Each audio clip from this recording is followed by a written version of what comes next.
Foi dada a largada oficial nas eleições presidenciais do Brasil e não vai ter jeito. Isso vai interferir nos seus investimentos para o bem ou para o mal. Faz tempo que a gente alerta por aqui como a eleição deixa o mercado volátil, você já sabe. Mas o que quis dizer é que agora a pandemia e a guerra estão mais normalizadas na rotina. O que não quer dizer que perderam a importância, tá? Mas de alguma forma as pessoas já se adaptaram a essa realidade. E assim surgiu uma brecha maior para as discussões sobre a eleição crescerem. Fora que está cada vez mais perto da hora de votar, né? A corrida está polarizada. Jair Bolsonaro de um lado, Lula do outro, e a terceira via, que demorou para se consolidar, não parece ter fôlego nas urnas. Para a economia, esse cabo de guerra é de extrema importância, já que o mundo das finanças depende de expectativas. Os investidores se debruçam nas especulações para tentar prever o sucesso. Se o Lula ganhar, será que a economia vai bombar e muita gente vai buscar títulos brasileiros e os preços vão subir? Ou será que se o petista for nomeado, a economia vai por água abaixo, todo mundo vai vender títulos brasileiros e os preços vão cair? É um jogo sobre esperança ou a falta dela. Então, bora discutir como pensar em lucrar com ativos enquanto nos aproximamos de uma eleição tensa. Ah, só uma coisinha antes. Se inscreve no canal da IF que tem vídeo novo toda semana para te manter por dentro do mercado financeiro.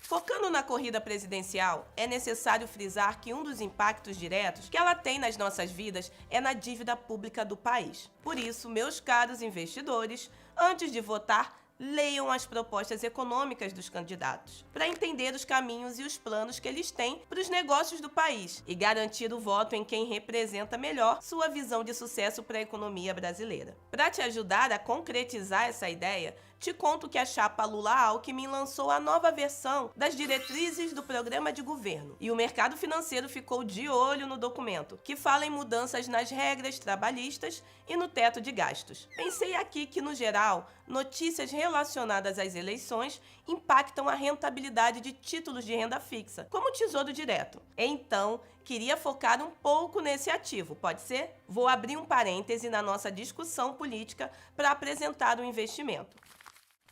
O Tesouro Direto foi criado para que as pessoas comprem e vendam títulos públicos. Ou seja, aqui você assume a função de credor do governo federal e depois recolhe o dinheiro corrigido. Por conta disso, a retirada estipulada é garantida. Ou melhor, quase garantida.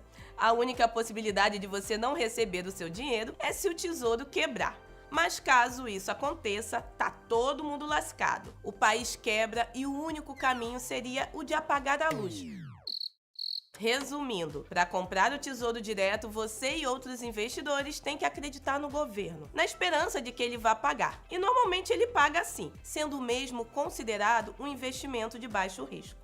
Para dar uma noção, o Ministério da Economia divulgou que o número de investidores cadastrados no Tesouro Direto avançou 77,15% em 2021. São quase 16,3 milhões de pessoas investindo no ativo. E tem vários tipos de papéis, que podem ser atrelados à inflação ou aos juros, e prometem boas respostas. Podem ser pós ou pré-fixados, tem como casar suas prioridades com as vantagens deles. Agora vamos juntar as eleições e o tesouro. Em uma matéria da IF, o Leonardo Guimarães explica que não é qualquer evento que tenha força de mexer nos preços dos títulos da dívida pública. Mas as eleições estão na lista dos mais importantes, já que os votos decidem o futuro da política monetária do país. O que acontece é a gangorra de expectativas. Por um lado, quando você tem um cenário desafiador e o mercado espera que seja eleito alguém que vai fazer alguma besteira e mudar políticas que estão dando certo do ponto de vista fiscal, a expectativa de juros no futuro sobe e o preço dos ativos pré-fixados cai.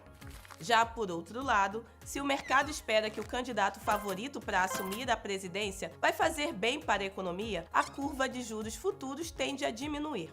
Isso porque o mercado entende que com esse candidato, o Banco Central vai conseguir controlar a inflação e baixar os juros, acabando com o aperto monetário. E assim, o preço de um ativo pré-fixado tende a subir, se os juros esperados para o seu vencimento são menores do que a rentabilidade que ele vai entregar. Deu para entender? Com os pós-fixados ligados à Selic e ao IPCA, essa expectativa do mercado também pode trazer impactos. Se os pré-fixados estão mais atrativos e o mercado espera inflação e os juros mais baixos, Tesouro Selic, Tesouro IPCA e Tesouro IPCA+, tendem a ser menos procurados, o que fará os preços caírem. Fechando, para pensar na relação entre eleições e títulos de dívida pública, é preciso refletir sobre o que influencia a política monetária no futuro. Exatamente como falou Felipe Lima, gestor na FL Asset, numa entrevista para a IF.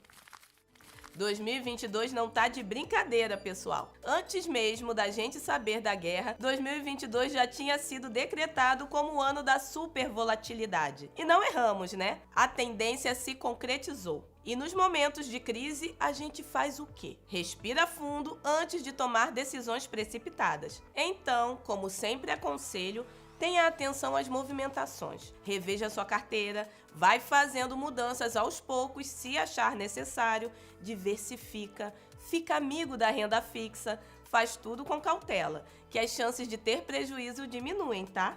E para fechar, vou te contar 5 pontos para ter no radar e encarar a volatilidade eleitoral. Quem os elencou foi o repórter Lucas Andrade, aqui da IF. Se prepare para as grandes emoções acompanhando as pesquisas eleitorais. O mercado sempre tem um favorito e pesquisas favoráveis melhoram o humor da bolsa. As desfavoráveis pioram. Mas ao menos acompanhando os números você já fica por dentro do babado. É bacana ficar de olho na equipe e nas posições dos candidatos. Como comentei, ter uma noção mais clara das propostas e do time escolhido ajuda a se preparar para as possíveis mudanças.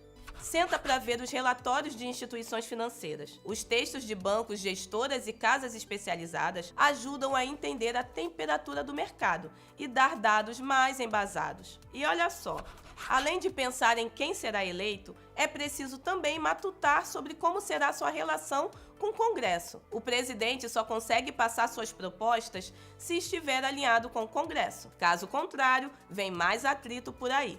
Por fim, com toda a análise e acompanhamento feitos, temos que esperar os resultados e nos preparar no fim do ano para a posse em 2023, que já coloca em prática as novas ideias. É uma maratona, gente, não é um tiro só. Que a gente tenha muito fôlego para aguentar essa corrida eleitoral. Estarei aqui até lá para debater como proteger nosso dinheirinho nesse cenário. Mas agora me despeço que já tenho muita lição de casa para fazer depois dessa conversa. Um beijo, pessoal, até semana que vem.